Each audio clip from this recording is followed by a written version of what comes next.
18, that's perfectly legal. You can purchase this style of weapon at a firearms store at his age. What you can't purchase is a handgun because you have to be 21 to purchase a handgun. So it's kind of an interesting piece of detail here that there is nothing essentially preventing him from purchasing this weapon. See,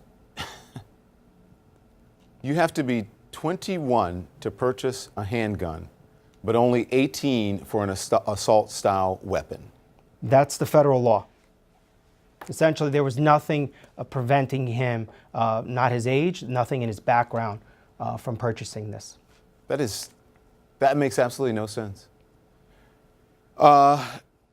Do we know anything about search warrants? Shimon, I'm hearing there's new information about that. Yeah, so the local police there, along with the FBI and the ATF, all working together here.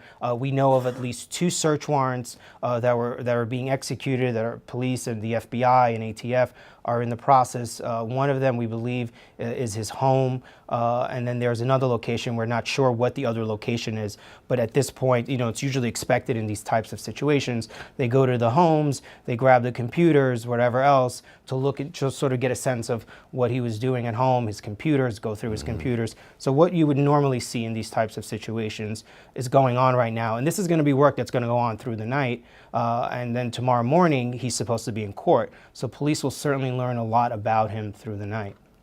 Okay, so he's supposed to be in court in the morning, and then talk to me more about some information on his social media posts again, Shimon. Yeah, so these are some of his Instagram posts, and we heard the sheriff there all day in his press conference raise issues with the social media, his background, their background check of him, and what they were able to find was really disturbing items on his social media pages. The items about guns, different things he talked about, killing law enforcement, and really concerning to them, and wondering, the police there wondering, why is it that when he expressed the words he used about killing, the pictures that he used of the weapons, why is it that no one went to police to report this? He certainly right now was not on the radar of the police, but certainly when you look at the type of items he was posting, open for anyone to see on Instagram, it raises a lot of questions for police as to why no one reported him. And the sheriff sort of stressed this tonight. He, in his last press conference of the evening, he said, you know, this whole idea of you see something, say something. And he kept talking about that because time and time again in these types of situations, we do hear this, where someone sees something, they just think, hey, you know what, I'm going to ignore it. It doesn't seem like a big deal. But in the end, it turns out to be a big deal. And, you know, if you listen to the sheriff tonight, it just seemed like he was concerned that there were some missed opportunities here in trying to prevent this because no one alerted the police about him. Shimon, thank you very much. Get any more information, please come back and report it to us. I want to bring in now CNN contributor Wesley Lowery. He's a national reporter for the Washington Post. Chris Swecker is a former FBI assistant director of the Criminal Investigative Division. Chris, you just heard the news. To me, it floors me. And listen, I don't know everything. I sit here, I don't know everything about gun laws. I don't know everything about weapons. But what I do have is common sense. So you can get a handgun at 21 years old, right? But at 18, you can buy an assault-style weapon. You can't buy a handgun when you're 18. What is the sense? Can you please, I really want to know this, and I don't mean to be facetious about this. What is the logic behind that? How does that make sense? I don't know the logic behind it, but actually in Florida, if you're 18, you can get either. So Florida has one of the most liberal gun laws in the country. If you look at so that's not a federal regulation, that's by state? Right, correct. Now, if you look at the website of the International Association of Chiefs of Police, the largest police organization in the country, the Major City Chiefs Association, all the major law enforcement associations, they've come out against these assault weapons, especially these AR-15s, for years and years. And during the time that they were controlled or banned, violent gun crime went down 66%. So the assault weapons they're not the only issue here. There's many other issues involved, but they are one of the issues here. Mm-hmm. So, Chris, once again, we see these images of young children running out of their school, hands above their heads, law enforcement, the Swamp's at a mass shooting scene. You can see them all there standing. Look at that. Look at the scene. We have seen these scenes, these images before. What will investigators be looking for at a crime scene here? Well, There are a lot of things going on right now. The FBI's evidence response team is looking very hard at the crime scene, his movements, tracking his movements from start to finish. What's more important, though, is you talked about the sort of the early warning system, the see something, say something. This kid was flashing red. There were neon signs over his left shoulder from his social media posts. He was about to go off. And I've seen his social media posts from 2 years ago, and he's posing with weapons, he's posing with knives, he's making threats.